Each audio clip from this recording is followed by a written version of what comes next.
બોલો સદગુરુ મહારાજ કી જય।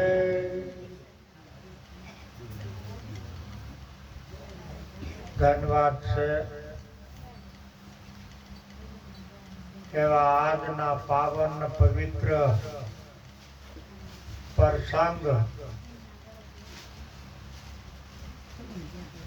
અને આજે પૂનમના ભજન સત્સંગ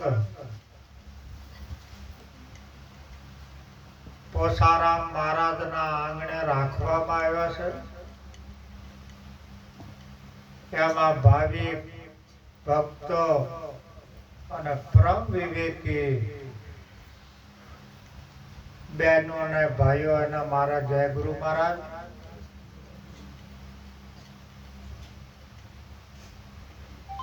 કારણ કે જે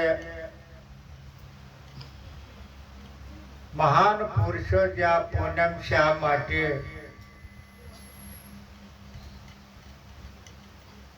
રાખે છે, કારણ કે આને ધીમું રાખજો।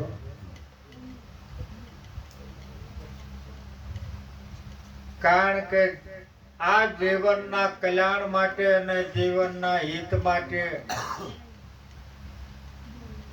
અને આપણો જે ભાવ અને પ્રેમ આ દૂર દૂરથી લઈને જે આવીએ છીએ એ બધા ભક્તોને ધન્યવાદ છે। કારણ કે આ સત્સંગ વિના મન ક્યારેય સમજે નહીં। સુરતા ભલે નિગમ પદમાં જાય। નિગમ કહેતા વેદ અને વેદમાં સુરતા જાય તોય પણ આ સત્સંગ વિના આ મન ન સમજે। એટલે આ સત્સંગ શું કરે? સત્સંગ છે આ ચારિત્ર્યની શુદ્ધિ કરે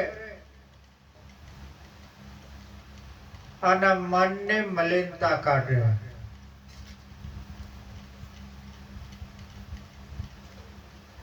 જે મહાન પુરુષોના અમૃત જેવા સંત વાણીના શબ્દ આપણે આપણા કાન સુધી પૂજી જાય છે એ વાત નક્કી, પર હૃદય સુધી હજી પૂગતા નથી।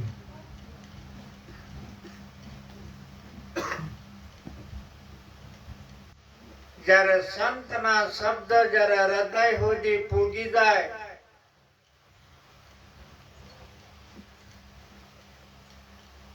ત્યારે એ સુરતા અગમના ઘરે પૂગી જાય। અગમ ક્યાને કહેવાય? કે જેને ગુરુગમ મળી હોય એને અગમની ખબર પડે। અને અગમ અને અગોચર એક જ યોગી, એક યોગી કહેતા કે જે આત્મ તત્વ કહેવાય, જેને બ્રહ્મ કહેવાય, જેને પરિબ્રહ્મ પરમાત્મા કહેવાય, આ અગમ છે। જેને જેને આ ગુરુગમ મળે છે એને અગમની ખબર છે। પણ જેને આ ગુરુગમ નથી મળી એ બધા બાર જે ભટકારા અને ભટકે છે। કોઈ કાશી જાય, કોઈ દ્વારકા જાય, હરિદ્વાર, બદ્રીનાથ, કેદારનાથ પરમાત્માને ગોતવા માટે, પણ પરમાત્મા એમ મળતો નથી। કારણ કે ગુરુ ગમ નથી મળી। એટલા માટે સંતો કહેશે કે ગુરુ ગમ વિનાની વાત કહેશી। કોઈ જો મળે આ સંત ઉપદેશી ગુરુ ગમ વિના પરમાત્મા ક્યારેય પરખાતો નથી. એટલા માટે જે જ્યાં મહાન પુરુષો જ્યાં સંત વાણી રજૂ કરે છે એ અગમના ભેદ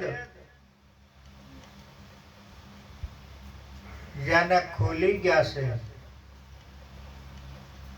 પરાને પાર. કારણ કે જે સદગુરુ પરમાત્મા છે આ પરાને પાર, સદગુરુ છે આ પિંડ બ્રહ્માંડ થી પાર. ગંગા સત્ય કીધું છે કે પિંડ બ્રહ્માંડ થી પર છે ગુરુ પાનભાઈ. એનો દેખાડું તમને દેશ.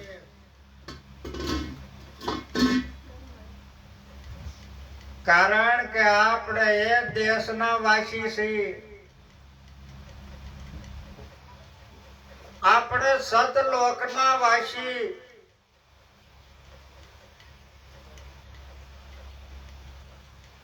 જે ગુરુના દેશમાં ગયો હોય અને ગુરુનો દેશ કેવો કે વિદેહી. ગુરુનો દેશ એ વિદેહી. ગુરુના દેશમાં ગયો હોય એ ક્યારેય આ દેહના ભાવ કરતો નથી.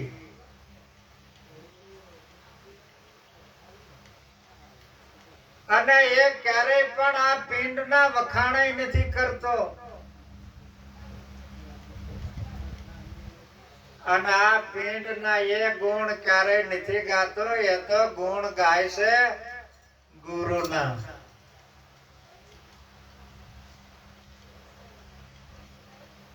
આવો જે આપણને સદગુરુનો દેશ આપણને મળી ગયો છે અને વિદેહના ભાવમાં. કારણ કે ઘાટ હતો એ સદગુરુ એ તોડી નાખ્યો ને આ ઘાટ બનાવ્યો. ઘાટ હતો એ તોડી નાખ્યો અને આ ઘાટ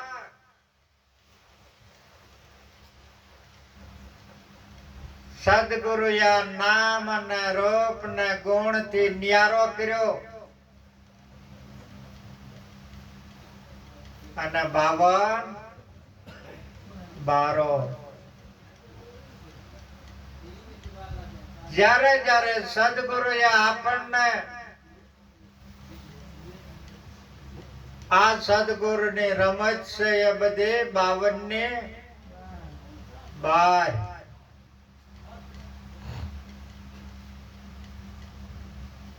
કારણ કે સદગુરુ પરમાત્મા આ મર્ત્ય લોકમાં રહેવા નથી દીધા.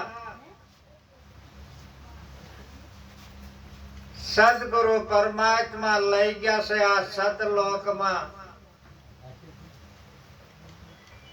અને આજની જે આ સભા બેઠી છે એ બધી દેવલોકની.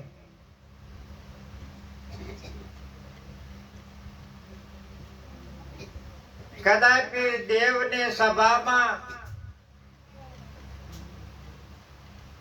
એક વખત રામચંદ્રજી ને અને વાંદર સેનાની સભા બધી બેઠેલી.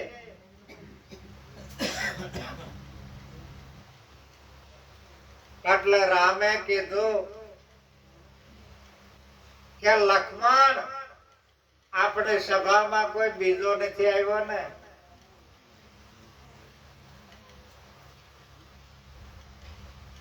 એટલે લક્ષ્મણે નજર કરી. કારણ કે આ તો દાનવ છે, વાંદર નું સ્વરૂપ લઈને બેહી જાય માલિક કે નહીં.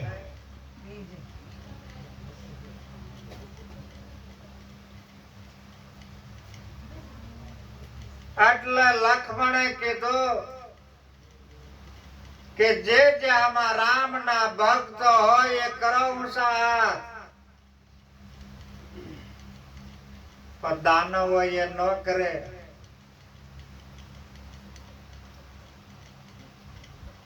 રામના ભક્ત આ જેટલા જેટલા બેઠા છે એ બધા રામના ભક્તો છે.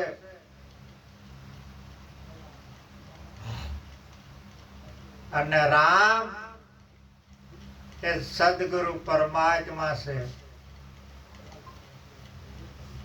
એટલા માટે કીધું છે કે સદગુરુ રામને રીઝાવો. સદગુરુ એ રામ છે અને રામના ભક્તો એક મુખા થઈ અને સદગુરુના શબ્દના ગ્રહણ કરે.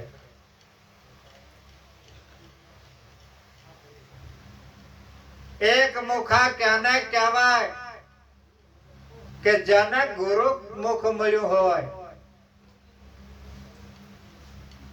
આ ગુરુમુખી છે એક મુખા કહેવાય. નહીતર તો જોજો કોઈને તમો ગુણી હોય, કોઈને રજો ગુણી હોય, કોઈને સત્વો ગુણી હોય, કોઈ માયામુખી હોય, કોઈ જીવમુખી હોય, પણ સદગુરુના બાળક છે એ બધા ગુરુમુખી. એ મનમુખી નહીં, માયામુખી નહીં અને જીવમુખી.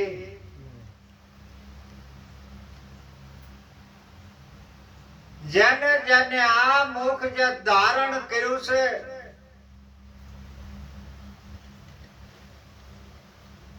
એ તો સદગુરુની બલહારી. અને આપણા ભાગ તે આપણને આ સદગુરુનું મુખ મળ્યું, નહીતર 3 કાળમાં ન મળે.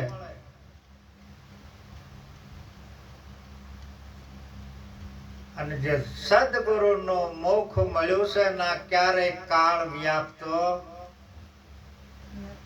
નથી. ના કણે કાળ ને આટો થાય. અને જે સદગુરુનું જે શરણ મળ્યું છે એ આપણું બડું ભાગ્ય છે.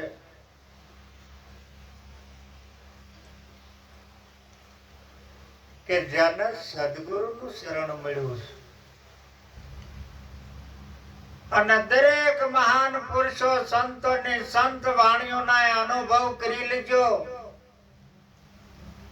એ પુરુષોએ સંતના શરણ સિવાય બીજું કશું માંગ્યું જ નથી. શું માંગ્યું છે? સદગુરુનું શરણ. બીજું માંગ્યું જ નથી. કોઈ સંપત્તિ નથી માંગી, કોઈ માલ મિલકત કે કશું નહીં. આ ભૌતિક આટલું બધું ભર્યું, કશું નથી માંગ્યું. માંગ્યું હોય તો સદગુરુનું શરણ.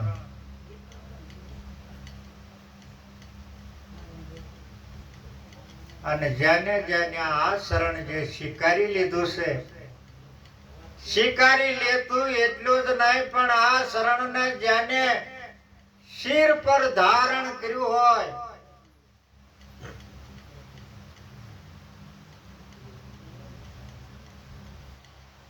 કારણ કે એના ગુણ અખંડ ક્યારેય પણ આ ભૂહાતા નથી. જે જે મહાન પુરુષો કઈ આપણે હગા થાય છે, ગાઈ છે ને કે નહીં? કઈ કાકા દાદા કઈ ખરા? શું ગાઈ છે? એના ગુણ. શું કરવા ગાઈ છે? કે એને શરણ મેં સ્વીકાર્યું. જે સદગુરુના જે શરણ સ્વીકાર્યા છે એના જે ગુણ પડ્યા છે એ આપણે ગાઈ છે કે નહીં?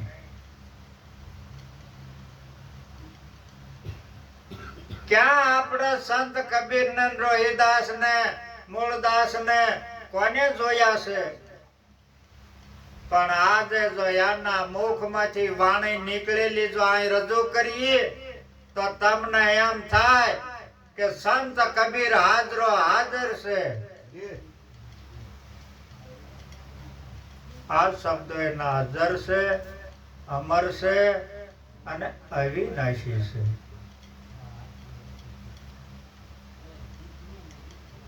સંત મૂળદાસ ની વાણી જો ગાય એટલે તમને નક્કી થઈ જાય કે સંત મૂળદાસ પોતે પ્રગટ હોકર આઈ દઈ છે મારા પિંડમાં.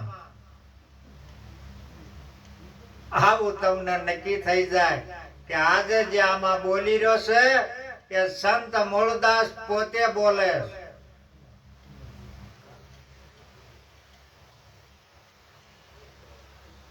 આ સંતોના શબ્દ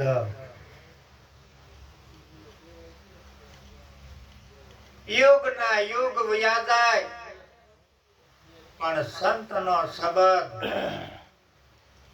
એટલા માટે કીધું છે કે સદગુરુ કા એક શબ્દ તાકા અનંત વિચાર થક ગયા મુનિજન પંડિતા પણ એનો વેદ નો પામે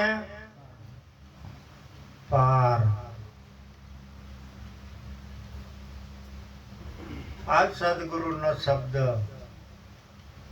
જેને જેને હૃદય સુધી પૂજી ગયો છે એને આઠેય અંગમાં આનંદ આનંદ ને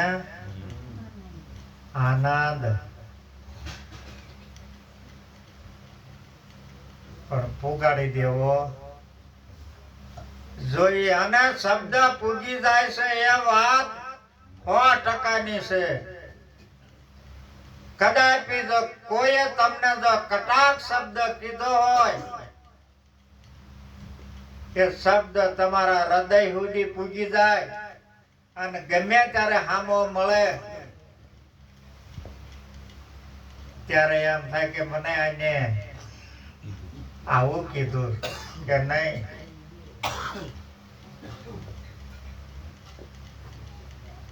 કેટલી ધાર વાળો હશે એ શબ્દ વિચાર કરો. હે હૃદય સુધી પૂજી જાય બધા કલેજા વીંધી નાખે.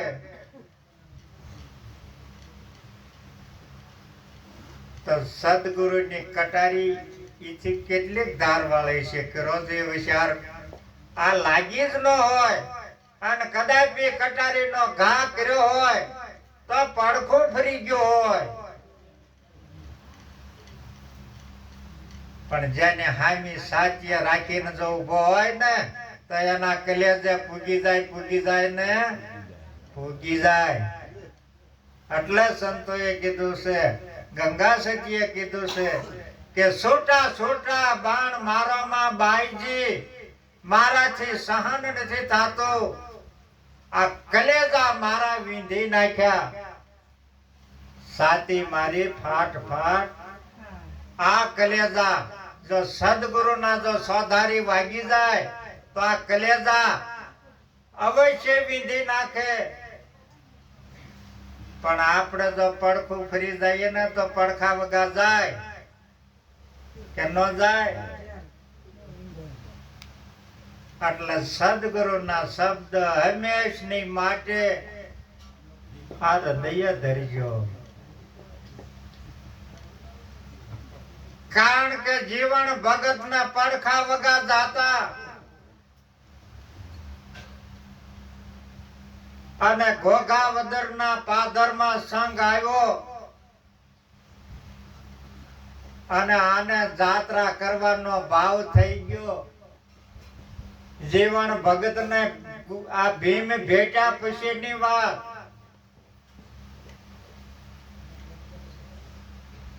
એટલે કલ્યાણ સાહેબ એના ગુરુભાઈ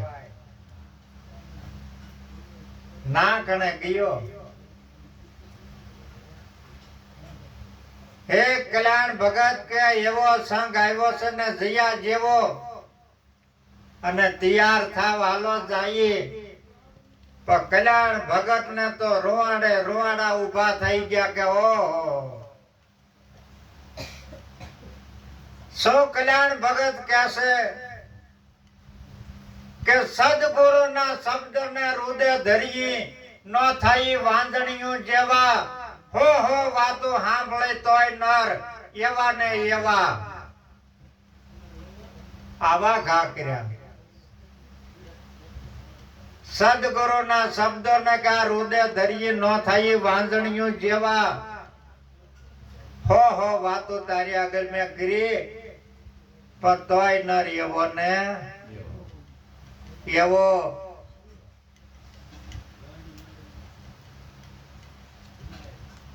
ગુરુ કર્યા પણ કે ગરજ નહીં. જો આ પડખા વગા જાય જ્યાં સુધી ગરજ ન હોય ત્યાં સુધી ગુરુ કર્યા પણ ગરજ નહીં. અને ગરજ વિના ક્યાંથી જ્ઞાન આવે? આ ગરજ વિના ક્યાં જ્ઞાન નો આવે? ભક્તિ વિનાનો કે ભૂત છે સામો મળ્યો નહીં સારો. દીકરે જન્મ એની જણ્યતાએ ખોયો આ કોઈ કે નહીં? આમ નામ કરતા કરતા આ સમય કોઈની રાહ જોવે છે ભાઈ? હે, આ સમય નથી કોઈની રાહ જોતો. કાળા હતા ને ધોળા આવી ગયા ખબરે ન રહે. પછી પારવા આવતો ક્યાં સુધી ક્યાં હતો પણ બધું ધોળકાઈ ગયું. ક્યાં કરવું? ક્યાં નહીં? તોય નથી રહ્યા તો માથે પીસડો મારે. એટલે હવે એ તારી પળ વહી ગઈ ફેર ન આવે તો ગમે એટલી મહેનત કરતો હોય આવે ના આવે. એટલે કલ્યાણ સાહેબ જીવન ભગત ને કહે છે કે ભક્તો જન્મા એના તો ધન છે. ધન ધન જણ્યતા ના જાયા.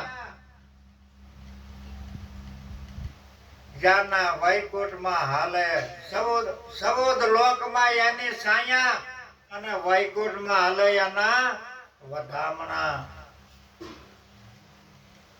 જ્ઞાન ભક્તિ ને વ્યારાગ એવા શુભ વિચાર મનમાં લાવો કહે કલ્યાણ જીવન દાસ ને ઈ નર 84 માં નો આવે.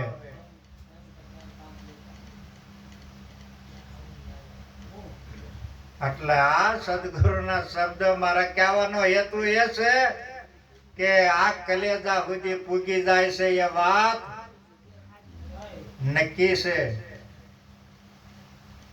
પણ આપણી તૈયારી ન હોય. દરેક ને ખબર પડે છે કે લોઢાના જો 2 શેડા જો ધગેલા હોય તો હાંધો થાય. પણ એક જો ટાઢો રહી ગયો હોય અને માથે રાખીને ગમે એટલા ઘણના ઘા કરો તો એનો ક્યારે હાંધો થતો કે થાય? નો થાય.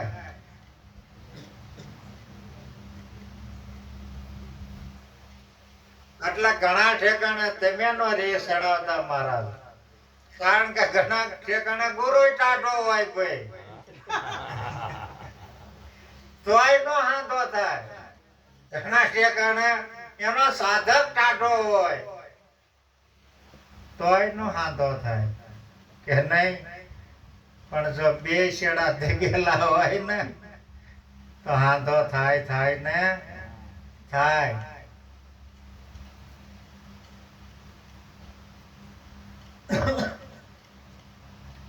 આવો આપણને અણમોલ કે જાનો કોઈ મોલ ન કરી શકે એવું સદગુરુએ આપણને આમાં અમૃત જેવું જ્ઞાન આ શ્રવણ થી રેડેલું છે, મુખ થી નહીં.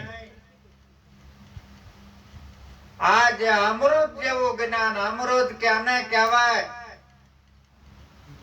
કે એ અમૃત થાય કે નહીં? એટલે કીધું છે ગુરુજીએ પાયો આ ઘાટ પિયાલો દૂજો કોણ પીવે? આ શ્રવણ થી રેડ્યો અને આ રુદિયે ઠેરાણો. મારી દેહડીમાં થયો રણુકાર પિયાલો દૂજો આવા પાયેલા છે મારા ભાઈ આને બરાબર પસાવજો તે કારણ કે સંતોએ તો ક્યાં સુધી કીધું કે આને જીરવો એ હલબી વાત નહીં આને પસાવવાનો હૃદયમાં ઉતારવાનો આઠેય અંગે શીતળતા થાય ને થાય લાગો છો ને નકર કીજો હું બંધ કરું તમ તારે મારે તે ટેટુ નો છે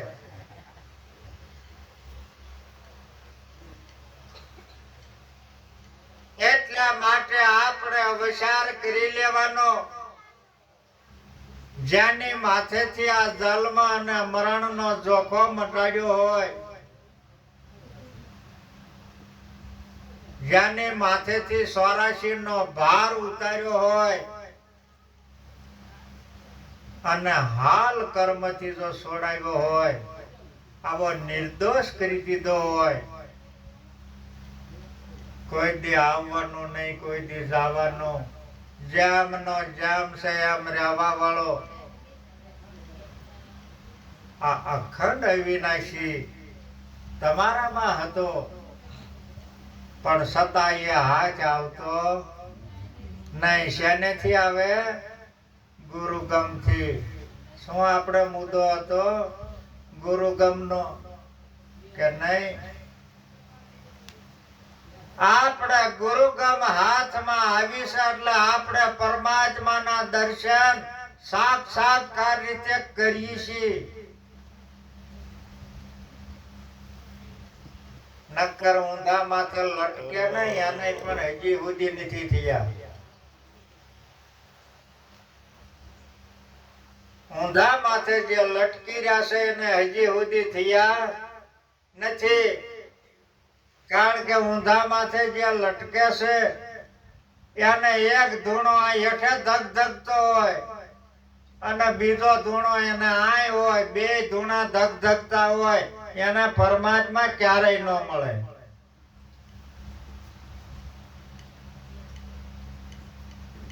એટલે તાપથી મળે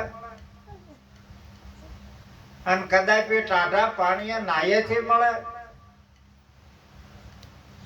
આમ નથી મળતો જ્યારે મળે છે ત્યારે સદગુરુ જ્યારે આપણને ગુરુગમ જ્યારે આપે છે અને ગુરુગમ સાવી ગમે ત્યારે તમારે અગમનું દ્વાર ખોલવું હોય તો એ સાવી તમને આપેલી છે ખોલી અને પરિબ્રહ્મ પરમાત્માના દર્શન કરી લ્યો